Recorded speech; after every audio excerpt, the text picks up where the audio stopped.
So I have a 2022 Clackacraft Eddy, and this is the Adams trailer that comes with the drift boat. And this back roller has a couple of bushings in it that are made out of plastic. And what it allows it to do is on this spindle, it'll spin on the bushing, the plastic bushing. While on this side, the bushing got shredded. And this is after 2 years of hard use. I'm guiding, remember, so it's gonna take, I probably do triple or quadruple the amount of trips that you people are usually going to do. But what happened is that bushing just got shredded, so I don't have a roller anymore on the back, and all I need to do is replace those bushings. And Clackacraft was really great about sending me bushings right away, not charging me.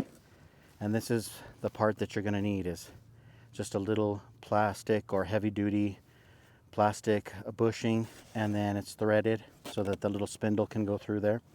And this is going to go on the end of the tube, and this is going to allow the roller to spin again until the next time.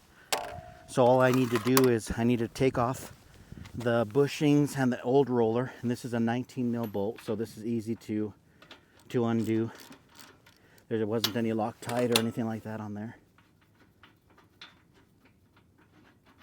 So you can tell there's a little spindle that the bolt has, so this is what the roller is actually going to spin on. And then inside here is the bushing, and you might need some needle nose pliers or something to get the old bushing out. This one is pretty worn, so I should be able to just slip it out. But then the other side, you can tell, has no bushing at all. You can tell it's just a rolled piece of steel and that the bushing goes in, and most of the weight, almost all the weight, lies on that bushing and the spindle. When you put your drift boat on and off, this thing spins on that plastic bushing, so that's why it's a point of wear most of the... Okay, so you can tell that this bushing is getting pretty worn out. This is the old bushing. I was able to just grab it in there with some needle nose pliers and then pull it out. It wasn't in there very tight. And then here's the new bushing. So you can see that flange that's missing on the old one, this outer flange.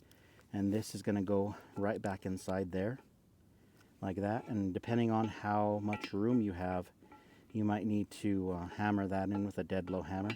This one just slides right in, so I didn't need to hammer it in. I didn't need to put any grease on it or anything.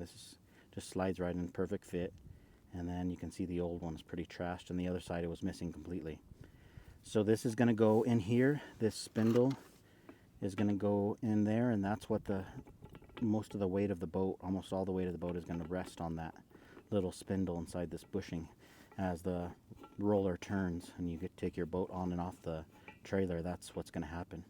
And these parts, I mean, when you work as much as I do, when you fish as much as I do, these are the parts that are just going to wear out, and you just have to train yourself on how to replace them.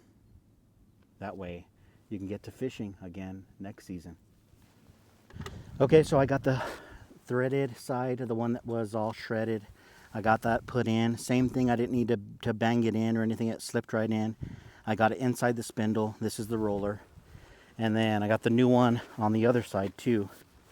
Put the 19 mil bolt back in there, and I'm going to tighten that up. And you can see that it's back to normal, just like it was when I bought it. Thanks a lot, Clackacraft. This is huge to have this level of service and to be able to call them up and say, hey, my rollers are shredded, and they asked me what my address was, and then they sent me the part in about 4 days. So really cool, really good service. Thanks a lot.